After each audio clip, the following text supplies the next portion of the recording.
राजस्थान सरकार ने लॉकडाउन में काफी बड़ी राहत दी है। जी हां, ढील मिल चुकी है लॉकडाउन के तहत। जैसा कि आप सभी को पता ही होगा कि अभी 8 जून तक लॉकडाउन लगा हुआ है, लेकिन कोविड के केसों में गिरावट को देखते हुए राजस्थान सरकार ने अपने लॉकडाउन की गाइडलाइंस में परिवर्तन कर दिया है। और इस वीडियो में हम यही जानने वाले हैं कि किन को इस लॉकडाउन में जो हमारी गाइडलाइंस में परिवर्तन हुआ है, जो छूट दी गई है, वो किन किन को दी गई है। तो बाजार और व्यावसायिक प्रतिष्ठान और अन्य गतिविधियों को मंजूरी दी गई है खोलने को लेकर। तो इस वीडियो में हम यही समझने वाले हैं। तो देखिएगा, ये 31 मई का ऑर्डर है और यहां पर साफ साफ लिखा हुआ है त्रिस्तरीय जन अनुशासन मॉडिफाइड लॉकडाउन गाइडलाइंस। और यहां पर लिख रखा है इन्होंने कि पिछले कुछ दिनों में राज्य में कोरोना संक्रमण में गिरावट आई है और कोरोना प्रोटोकॉल की पालना सुनिश्चित करते हुए यदि आगे भी कोरोना संक्रमण में लगातार कमी आती जाएगी तो ये स्थिति को क्रमवार भीड़ भाड़ को कंट्रोल करते हुए बाजार, व्यावसायिक प्रतिष्ठान और अन्य गतिविधियों को कोविड अनुशासन की अनुपालना करते हुए खोले जाने के लिए जमीनी स्तर पर जन भागीदारी आवश्यक है। तो खोले जाने के लिए देखिएगा यहां पर बात की गई है। और यहां पर ये जो गाइडलाइंस हैं आपकी कब तक लागू रहेंगी, आप ऐसा ना समझें कि 8 जून तक लागू रहेंगी। ये 8 जून तक नहीं लागू रहेंगी, आगे तक भी लागू रहने वाली हैं, क्योंकि यहां पर साफ साफ बता रखा है कि ये जो आपको सुविधा दी जा रही है, सामान्य की सुविधा और आवश्यक सेवाओं और वस्तुओं की निरंतर उपलब्धता को ध्यान में रखते हुए आगामी आदेश तक निम्नानुसार दिशा निर्देश जारी किए जाते हैं। यानी कि आगामी आदेश का मतलब ये है कि जब तक आपका अगला आदेश नहीं आ जाता तब तक ये गाइडलाइंस लागू रहेंगी इसके संदर्भ में। ठीक है, तो चलिए आगे देखिएगा। जो बाजार और व्यावसायिक प्रतिष्ठान हैं वो आंशिक प्रतिबंधों के साथ निम्न शर्त के साथ खुलेंगे। ठीक है, तो शर्तों के साथ खुलेंगे तो वो कहां कहां खुलेंगे? जहां पर पॉजिटिविटी रेट जो है कोरोना संक्रमण की 10% या उससे कम है वहां पर खुलेंगे। और जहां पर या मैं यूं कहूं जहां पर ऑक्सीजन समर्थित बेड के और आईसीयू और वेंटिलेटर उपयोग किए जाने वाले जो बेड हैं उनकी 60% या उससे कम वो उनके खपत उपयोग वो हो चुके हैं, वहां पर खुल सकेंगे। और वहां पे खुल सकेंगे जहां पर मैं यूं कहूं जहां पर पंचायत समिति एवं नगर पालिका स्तर पर कम से कम 30 बिस्तर वाला कोविड केयर सेंटर हो, या मैं यूं कहूं प्रत्येक कोविड पॉजिटिव व्यक्ति को संस्थागत क्वारंटाइन या माइक्रो कंटेनमेंट जोन में होम क्वारंटाइन में रखा जाना सुनिश्चित किया जाए। ठीक है जी, तो देखिएगा आगे ये पॉइंट दे रखा है कि राज्य के अंदर आने वाले सभी व्यक्तियों को जो राजस्थान के अंदर आ रहे हैं उनको आरटीपीसीआर नेगेटिव टेस्ट रिपोर्ट दिखानी होगी, वरना 15 दिन के लिए अंदर आपको क्वारंटाइन रखा जाएगा जब तक आपकी नेगेटिव रिपोर्ट नहीं आ जाएगी। इसके अलावा जो है आपको वरना फिर एंट्री नहीं मिलेगी, तो इस बात का ध्यान रखिएगा। और देखिएगा यहां पर जो है कुछ पॉइंट बताए गए हैं कि ग्राम पंचायत स्तर पर और जिले स्तर पर आपकी निगरानी रखी जाएगी शहरी क्षेत्रों में और ग्राम पंचायत स्तर पर की निगरानी रखने के लिए कोविड के आंकड़ों को देखते हुए।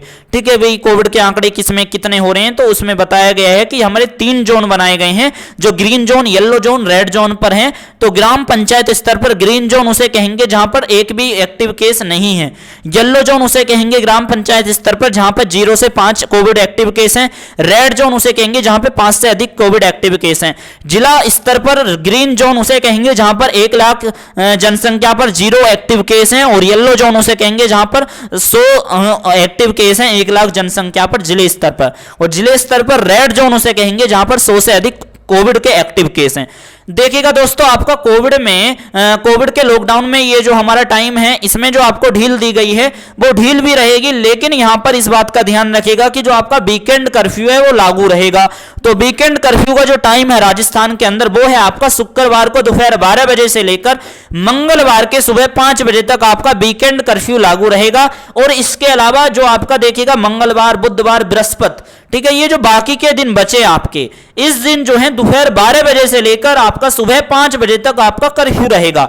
लेकिन दोस्तों आप जो है मंगलवार, बुधवार, बृहस्पतिवार, शुक्रवार, ठीक है, आप इन दिन जो है आप सुबह 5 बजे से लेकर दोपहर 12 बजे तक अपना कार्य कर सकते हो। और उसी दौरान ये छूट दी गई है, राहत दी गई है लॉकडाउन के अंदर।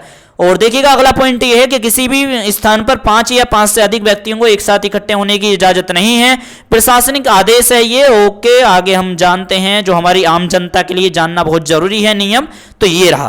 पहले जानेंगे किस पर आपको पाबंदी लगाई गई है, राज्य सरकार ने किन किन चीजों पर पाबंदी लगाई है जो अभी भी बंद रहेंगे, यानी कि आपके ये जो चीजें हैं ये नहीं खुलेंगी अभी भी। ठीक है, चाहे वो आपका लॉकडाउन हो या ना हो।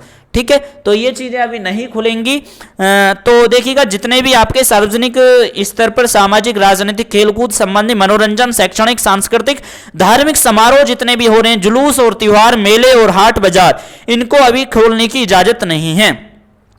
और राज्य के सभी निवासियों जिनके द्वारा 30 जून तक शादी समारोह का आयोजन किया जाना था, अब आप जो है 30 जून के बाद ही अपना शादी वगैरह का आयोजन करें, जिससे कोविड के संक्रमण पर रोक लगाई जा सके। अगर आप जब भी आप शादी करना चाहते हो तो उसमें केवल 11 व्यक्ति ही शामिल होंगे। उसके लिए भी आपको पहले प्रशासन के तौर पे मतलब कि रजिस्ट्रेशन करना होगा अपना covid.info.rajasthan.gov.in पर आपको पहले रजिस्ट्रेशन करवाना पड़ेगा ई इन्फॉर्मेशन मैरिज के पोर्टल पर, ठीक है।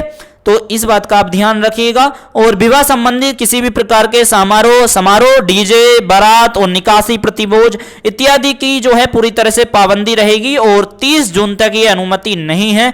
और देखिएगा आगे बैंड बाजा, हलवाई टेंट, किसी भी प्रकार की शादी से ढोल नगारे भाई पूरी तरह से बंद रहेंगे, सीधी सी बात है, चाहे वो टेंट हाउस हो, कुछ भी चीज हो, ठीक है। आप देखिएगा शादियों में आप वाहन लेके जा रहे हो, ट्रक वगैरह, या मैं यूं कहूं जीप वगैरह, ट्रक वगैरह नहीं लेके जाते, सॉरी, ठीक है। तो ऐसी चीजों को भी आने जाने की अनुमति नहीं होगी शादी के पर्पज से जो जा रहे हैं, ठीक है।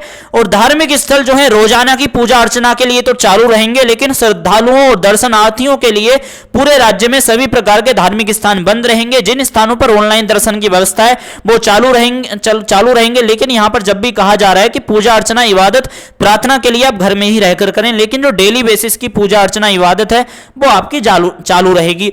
और वहीं देखिएगा cinema hall, theatre, multiplex, auditorium, swimming pool, आपका जिम, मनोरंजन पार्क, पिकनिक स्पॉट और समस्त प्रकार के खेल मैदान, सार्वजनिक उद्यान और आपका समान स्थान घर आपका बंद रखे जाएंगे, ठीक है। और देखिएगा जितने भी जिन शॉपिंग कॉम्प्लेक्स के अंदर एसी लगा हुआ है, जितने भी मॉल हैं राजस्थान के अंदर, अभी उनको खोलने की अनुमति नहीं है। शैक्षणिक कोटा के अंदर जितने भी कोचिंग संस्थान हो, पूरे राजस्थान के अंदर जितने भी कोचिंग संस्थान है, लाइब्रेरी है, शैक्षणिक हमारे जितने भी एजुकेशनल स्पोर्ट हैं पूरी तरह से बंद रहेंगे। समस्त सार्वजनिक परिवहन जैसे निजी और सरकारी बस पूरी रूप से बंद रहेंगे। बारात के आवागमन के लिए बस, ऑटो, टेम्पो, ट्रैक्टर, जीप इनकी भी अनुमति नहीं होगी। अब बात करेंगे जिनको राजस्थान सरकार ने ढील दी है, और ढील का मैंने आपको टाइम बता भी दिया है, ठीक है, वो ऊपर ही। तो जो आपका अनुमति है, जिन गतिविधियों को अनुमति मिली है, तो वो राहत किन किन को मिली है, तो चलिए अब हम जानते हैं। तो देखिएगा प्रदेश में समस्त सरकारी कार्यालय, ये देखिएगा दोस्तों 31 मई का नोटिस है, ठीक है। तो 31 मई से लेकर आपका जो मैं ये नोटिस आपको बता रहा हूं, तो प्रदेश में समस्त सरकारी ऑफिस 25% स्टाफ के साथ सुबह 9:30 बजे से लेकर आप जो है शाम 4 बजे तक खोलने की आपको अनुमति दी गई है। लेकिन आप जो है 7 जून के बाद सभी सरकारी ऑफिसों को 50% क्षमता के साथ कार्य करने की अनुमति दे दी जाएगी, ठीक है। 7 जून के बाद सभी सरकारी ऑफिस जो हैं 50% क्षमता के साथ काम करेंगे, लेकिन अभी फिलहाल में 7 जून से पहले जो है 25% स्टाफ ही काम करेगा। प्रदेश में समस्त निजी आपके जितने भी प्राइवेट ऑफिस हैं, प्राइवेट कंपनियों के जितने भी ऑफिस हैं, प्राइवेट कंपनियों में जितने भी वर्कर वगैरह काम कर रहे हैं, उसके रिगार्डिंग बताया जा रहा है कि आपको कोरोना प्रोटोकॉल को पालन करते हुए 25% स्टाफ के साथ दोपहर 2 बजे तक अपने ऑफिसों को अपने कार्य करवा सकते हो, दोपहर 2 बजे तक। और समस्त निजी कार्यालयों में अपने कार्मिकों के पास ई इन्फॉर्मेशन के माध्यम से सेल्फ जनरेट किए जा सकते हैं, ताकि कार्मिकों के कार्यालय आवागमन में सुविधा हो। तो देखिएगा दोस्तों, इसका कहने का मतलब ये है कि 2 बजे तक आप अपने प्राइवेट ऑफिस वगैरह में जब आवाजाही करोगे, जाओगे, तो उसके लिए आपको यहां पर दे रखा है, इन इंटीमेशन के माध्यम से आपको सेल्फ जनरेट किए जा सकते हैं, जिसे आप पास कहोगे, ठीक है। और वो जो पास है आपको बनवा लेना है, और जिससे भाई आपको आवाजाही में दिक्कत ना आए, ठीक है। तो इस पॉइंट को आप अच्छी तरह से समझ गए होंगे। लेकिन जो प्राइवेट कंपनियों के अंदर लोग बाग काम करेंगे, उनकी जो छूट दी गई है वो केवल 25% स्टाफ की ही दी गई है।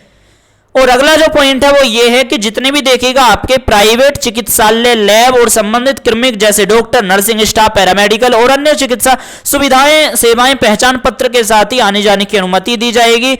पशु चिकित्सालय और उनसे संबंधित कार्मिक जैसे पशु चिकित्सा स्टाफ, पशु चिकित्सा स्वास्थ्य सेवाएं, बीपी लैब और वैक्सीन का उत्पादन और मत्स्य विभाग की से संबंधित गतिविधियां जैसे एक्वाकल्चर, झींगा पालन इत्यादियों को संबंधित कार्मिक अपने पहचान पत्र के साथ आने जाने की अनुमति है।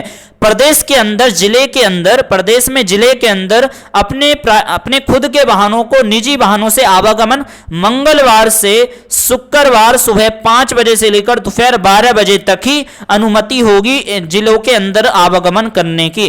ठीक है, और कोविड के संक्रमण में कमी आने पर 8 जून के बाद मंगलवार से शुक्रवार सुबह 5 बजे से लेकर दोपहर 12 बजे तक समस्त राज्य में आवागमन की अनुमति मिल जाएगी। तो ये 7 जून से ये वाला नियम लागू होगा, इस बात का ध्यान रखिएगा। ठीक है, तो 7 जून तक ये नियम, 7 जून से नियम लागू होने वाला है।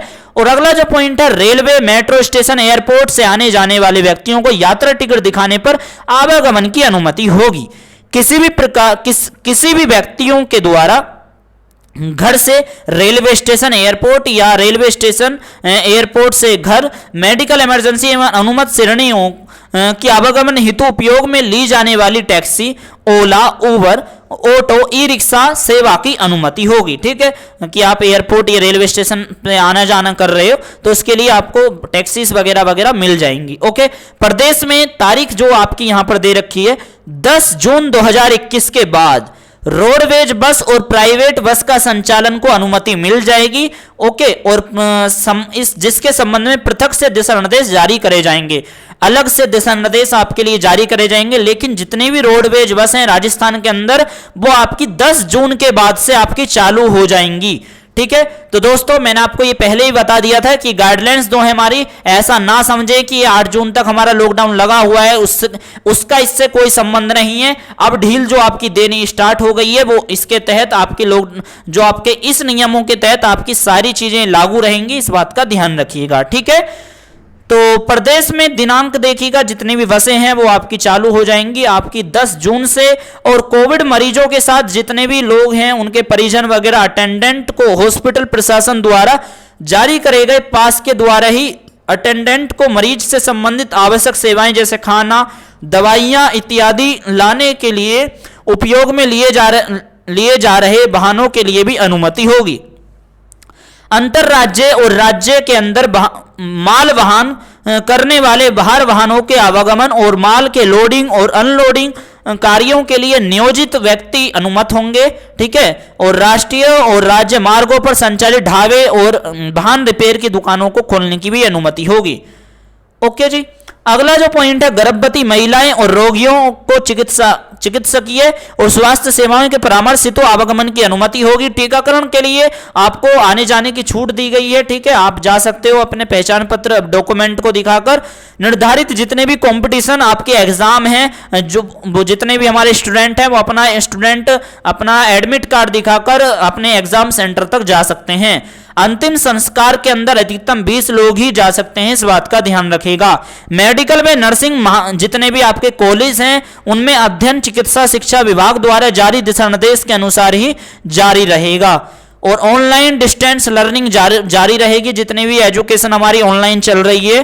ठीक है, वो आपकी चालू रहेगी। समाचार पत्र जो है सुबह 4 बजे से लेकर सुबह 11 बजे तक आने जाने के लिए छूट रहेगी। जो समाचार पत्र वितरण है, इलेक्ट्रॉनिक प्रिंट मीडिया कर्मियों को पहचान पत्र दिखाकर आने जाने की अनुमति है। दूरसंचार, इंटरनेट सेवाएं, डाक सेवाएं, कोरियर सुविधाएं, प्रसारण और केबल सेवाएं, आईटी और आईटी संबंधित सेवाओं के लिए अनुमति है। मेंटेनेंस और सर्विस देने वाले इलेक्ट्रीशियन, प्लम्बर, आपका कारपेंटर और मोटर मैकेनिक और आईटी सर्विस प्रोवाइडर आदि के आवागमन पर रोक नहीं होगी। ई मित्र, साइबर कैफे की जितनी भी दुकान है, आधार केंद्र सेवाएं दोपहर 4 बजे तक ही खुल सकेंगी। एटीएम 24 घंटे तक खुलेगा और बैंकिंग सेवाएं, माइक्रो फाइनेंस इंस्टीट्यूशन, एमएफआई और एनबीएफसी जैसी सेवाएं आमजन के लिए दोपहर 2 बजे तक ही खुल सकेंगी। अब आप सोच रहे होंगे ये गाइडलाइंस हमारी ऐसी हैं जो लॉकडाउन के दौरान भी लागू थी, लेकिन अभी आगे का आप इंतजार करिएगा, आपके लिए राहत की खबर भी मिलेगी। तो देखिएगा जहां तक संभव हो उक्त संस्थाओं द्वारा कम से कम स्टाफ के साथ कार्यस्थल पर अनुमति दी गई है कि आप कम से कम लोग काम करें और इंटरनेट बैंकिंग कार्य प्रणालियों पर ज्यादा जोर दें नेट बैंकिंग के जरिए, ठीक है। और सेबी स्टॉक के संबंधित जितने भी व्यक्ति हैं उपयुक्त अपना पहचान पत्र दिखाकर आवाजाही कर सकते हैं जो फाइनेंस से जुड़े हुए हैं।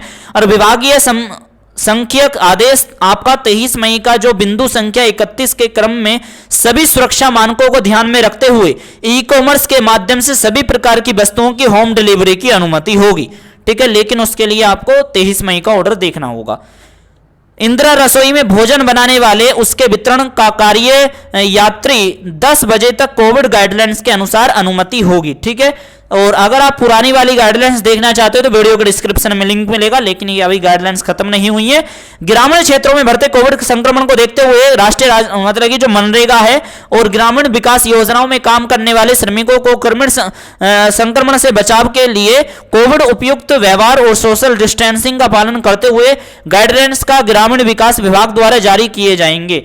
और cold storage warehousing service चालू रहेगी, निजी आपकी प्राइवेट सिक्योरिटी सर्विस चालू रहेगी, सार्वजनिक परिवहन, माल ढुलाई वाहन और आपका आवश्यक सेवाओं में लगे वाहन, सरकारी वाहन और पेट्रोल डीजल पंप, आपका सीएनजी, पेट्रोलियम एवं गैस से संबंधित खुदरा रिटेल, थोक, होलसेल आउटलेट जो है पहले की तरह खोलने की अनुमति दी गई है। निजी वाहनों के लिए पेट्रोल डीजल आपके जो है सुबह 5 बजे से लेकर दोपहर 12 बजे तक भरवाए जा सकेंगे।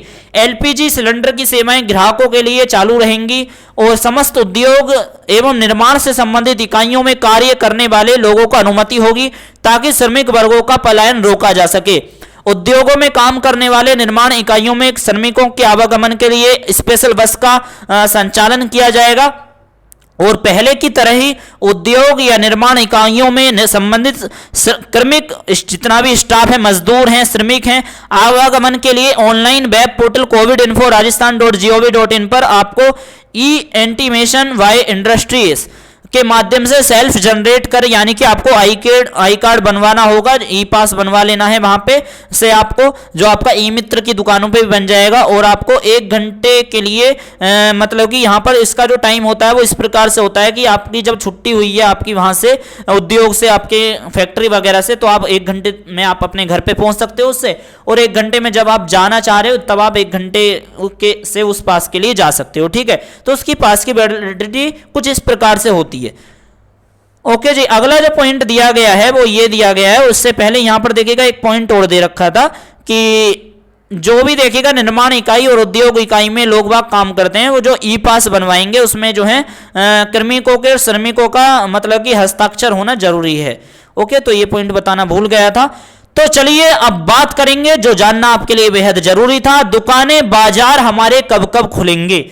तो आप इस चीज का बेसब्री से इंतजार कर रहे थे कि मैंने आपको ये तो बता दिया कि दुकान और बाजार वगैरह हमारे खुलेंगे, लेकिन अभी तक ये गाइडलाइंस नहीं बताई, तो अब वो आ चुकी हैं दुकान बाजार खोलने के संबंध में। तो नंबर 1 पॉइंट, सभी प्रकार के खाद्य पदार्थ और किराने के सामान, आटा चक्की के संबंधित जितने भी खुदरा रिटेल और थोक होलसेल की दुकानें हैं मंगलवार से लेकर शुक्रवार को सुबह 6 बजे से लेकर सुबह 11 बजे तक ही खुलेंगी।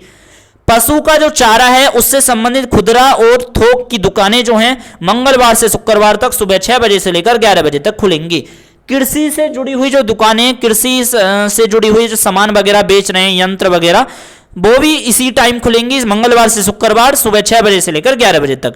डेयरी का टाइम जो है वो रोजाना खुलेंगी, इसमें किसी भी प्रकार का कोई दिन नहीं है, ठीक है। शनिवार रविवार को डेयरी और दूध की दुकानें रोज खुलेंगी सुबह 6 बजे से लेकर सुबह 11 बजे तक और शाम को 5 बजे से लेकर शाम 7 बजे तक डेयरी और दूध की दुकानें।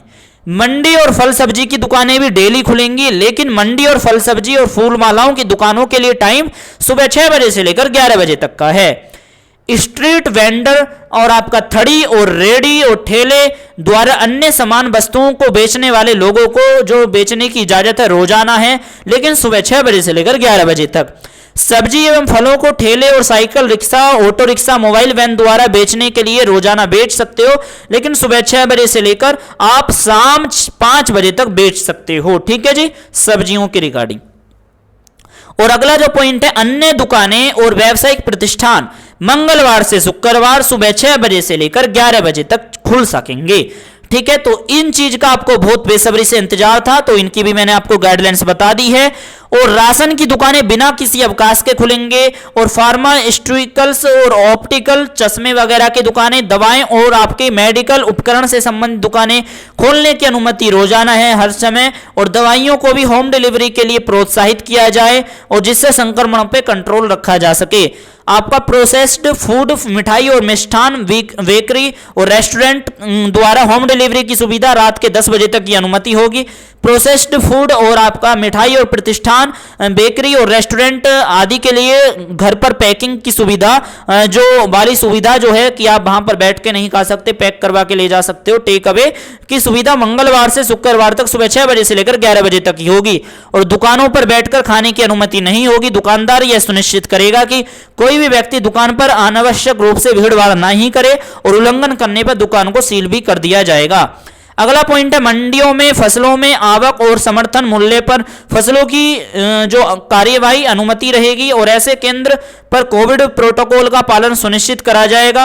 और किसानों के लिए मंडी पहुंचने और वापस जाने के अलावा मंडी परिसर के बाहर आवागमन पर प्रतिबंध रहेगा। ठीक है, जितने किसान लोग हैं वो मंडी आ सकते हैं, जा सकते हैं, और इसके अलावा अगर वो कहीं और जाएंगे मंडी से बाहर तो आपको इजाजत नहीं है। और उसके लिए भी आपको पहले जो वेरिफिकेशन करवाना होगा, जो आपको रसीद या बिल आपको मिला होगा वहां से, उसके बाद ही आपको मंडी से जब वापसी आओगे तो जब वो आपसे कोई मांगेगा आपके कागज वगैरह, मंडी में गए होगे तो उसका आपको दिखा के आवाजाही में छूट मिलेगी। बाजारों और व्यावसायिक प्रतिष्ठानों को खोले जाने के लिए समस्त जिला कलेक्टर अपने अपने जिलों में व्यापारिक संगठनों और स्थानीय लोगों को शामिल करते हुए जन अनुशासन कमेटी में विचार विमर्श कर अल्टरनेटिव वैकल्पिक व्यवस्था आप जो है डी कंजक्शन प्लान तैयार करेंगे। इनके देखिएगा कहने का मतलब यही है कि जितने भी बाजार हैं वो इस तरह से खुलेंगे कि भाई आपके एक दिन खुल गए तो एक दिन बंद रहेंगे। ठीक है, जो रोजाना भरने वाले जो बाजार हैं, मार्केट टाइप जो भरते हैं, कुछ इस प्रकार से जो दुकानें हैं कि वो एक दिन खुल जाएगी तो एक दिन नहीं खुलेगी।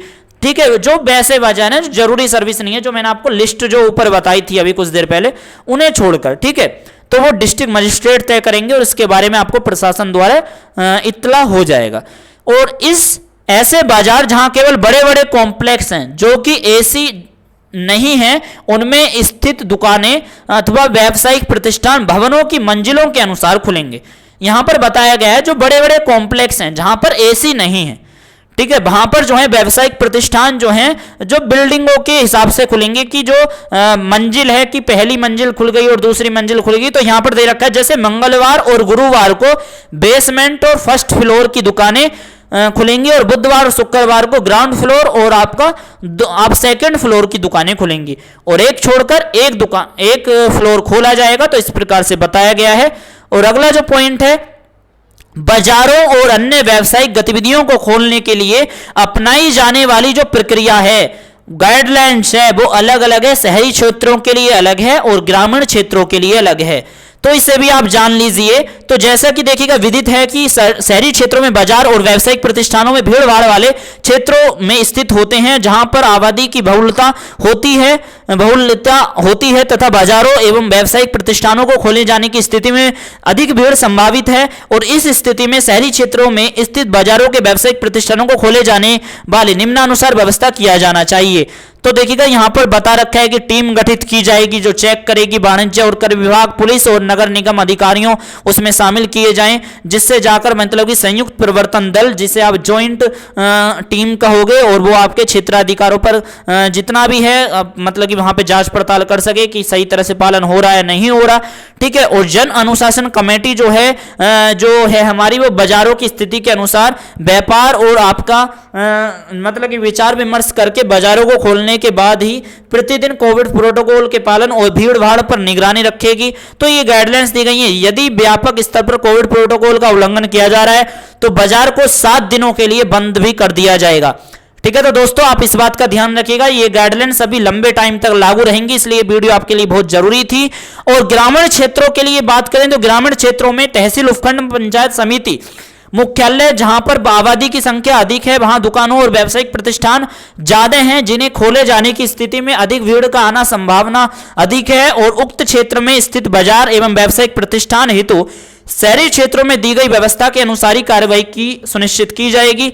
यद्यपि शेष ग्रामीण क्षेत्रों में भीड़ भाड़ कम होती है तथा बाजारों के बिखरे हुए एवं नियोजित नहीं होते, परंतु ग्रामीण क्षेत्रों में काफी संख्या में ऐसे गांव हैं जहां पर आबादी काफी है और दुकानों की संख्या भी पर्याप्त है। ग्रामीण क्षेत्रों में ग्राम स्तर पर, पंचायत स्तर पर कोर ग्रुप गठित किए जाएंगे। उक्त कमेटी स्थानीय व्यापारी संघ और प्रतिनिधियों को शामिल करते हुए जन अनुशासन कमेटी में बाजारों की स्थिति पर ध्यान में रखते हुए कोविड प्रोटोकॉल के नियमों को लागू करेंगे कि वहां पे उल्लंघन तो नहीं हो रहा। बाजारों को खोलने के लिए जो हमारी गाइडलाइंस हैं वो आप ध्यान देख लेना भाई इन पे, कि मास्क पहन के रखना है, सोशल डिस्टेंसिंग और सैनिटाइजेशन वगैरह आपको रखना है, सैनिटाइजेशन की सुविधा। ओके, और जन अनुशासन कमेटी और ग्राम स्तर पर कोर कमेटी और ठीक है बहुत सारी चीज हैं। और मतलब कि वॉलेंटियर का एक व्हाट्सएप ग्रुप बनाया जाएगा ताकि दुकानों को खोलने और क्रमवार कोविड प्रोटोकॉल का सही तरह से पालन हो रहा है नहीं हो रहा, उल्लंघन कर रहा है तो उसको कोई मतलब कि फिर उसके खिलाफ सख्त कार्रवाई किया जाए। तो इसके लिए जो व्हाट्सएप ग्रुप बनाया जाएगा वो प्रशासन के तहत उसमें शामिल होंगे आपके प्रशासन वो लोग, हमारे व्यापारी लोग। और भीड़ भाड़ वाले बाजारों में अभय कमांडर सेंटर के माध्यम से भी निगरानी की जाएगी ताकि कोविड प्रोटोकॉल का उल्लंघन ना हो। अगर कोई दुकान या खरीदार कोविड प्रोटोकॉल का उल्लंघन करता है तो इसकी सूचना तत्काल संबंधित पुलिस थाने अथवा हेल्पलाइन नंबर 181 पर दी जावे। ठीक है, तो दोस्तों आपकी ये गाइडलाइंस थी जो मैंने आपको इस वीडियो में बताई हैं। वीडियो लंबी हुई और आपने यहां तक वीडियो देखी तो आपका बहुमूल्य समय देने के लिए बहुत बहुत शुक्रिया। लेकिन ये वीडियो आपके लिए बहुत हेल्पफुल थी क्योंकि दोस्तों ये जो आपकी गाइडलाइंस हैं ये आपके अब लंबे टाइम तक चलने वाली हैं क्योंकि अनलॉक का प्रोसेस स्टार्ट हो गया है और ये जानने आपके लिए बहुत जरूरी थी। तो हमारे इस चैनल को जरूर सब्सक्राइब करें। अगर वीडियो यहां तक देखिए तो चैनल जरूर सब्सक्राइब कर लीजिएगा राजस्थान के किसी भी लेटेस्ट अपडेट पाने के लिए। Thank you.